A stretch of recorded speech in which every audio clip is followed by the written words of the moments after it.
Right, let's end with Ridley Scott's Blade Runner, which opens this week in Leeds, Manchester, Sunderland and Middlesbrough. Can't use my dictionary on this one, since the film is set in 2020 and the terminology has yet to be invented. All you need to know is that a Nexus 6 replicant is a man-made man. They're equivalent in brain power to the scientists who created them, but they're distinguishable from humans in that they have no emotions and a lifespan of only 4 years. The film is set only 40 years from now, and this seems a heady leap in science, or it did, until I bought my evening paper on the way home from the movie, which had the headline, "Test Tube Babies, a Step Too Far." A Blade Runner, incidentally, is a private detective, in this instance Harrison Ford, who has to track down and kill 5 errant replicants, a game of semi-human space invaders. In their terminology, Mr. Ford doesn't kill them, he retires them. Like Smiley's people, the evil deed is coated in a cosmetic term.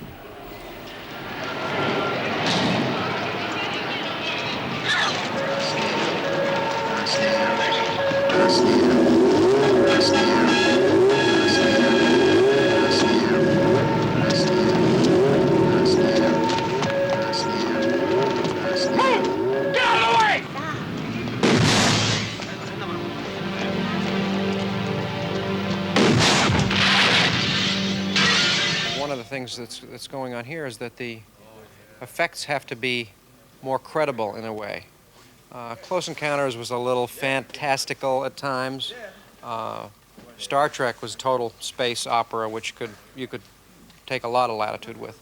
But a film where you're constantly cutting against this kind of real nitty-gritty, harsh reality against effects, those effects have to be that real as well.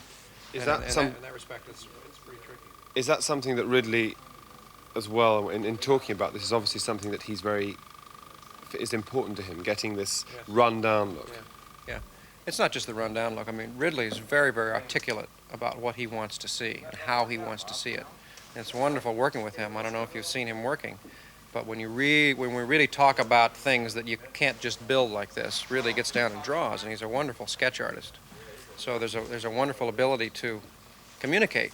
You know, he's a good technical director. He knows lighting, he knows cameras, he knows lenses. He's done a lot of commercials. He has a real good, solid background in effects. How important is it that the special effects don't kind of overwhelm the picture, or that even the look of the picture doesn't overwhelm the story? I don't think it's possible for special effects to overwhelm a story if it is a strong story. There are too many films that have been made where special effects are holding up a lousy story, or poor performances, or poor direction.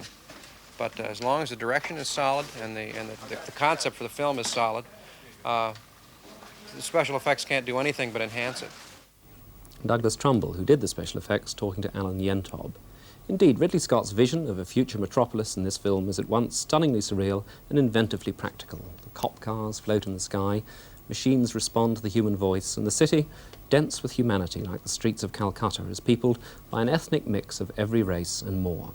I've rarely seen a better photographed film. Jordan Cronenworth lights each face with the cunning of a great stills photographer like Avedon, and the design by Lawrence Paul and the special effects by Mr. Trumbull reek of quality. Harrison Ford now seems to have the monopoly on high-adventure tales, and when all around him is turmoil, he has the wisdom to follow the textbook of screen acting and apparently do nothing. But he's obliged to do a voiceover to further the story, and this seems a weak afterthought.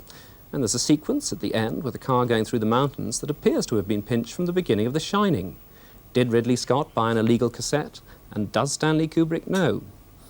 The excellence of the craft in this film is let down by one thing, the script. The story doesn't build, it dilutes, which is a great shame. In a way, the pace of the film is sacrificed on the altar of style. It really needed a reworking by some sharp writers, because, as they say on Broadway, if it ain't on the page, it ain't on the stage.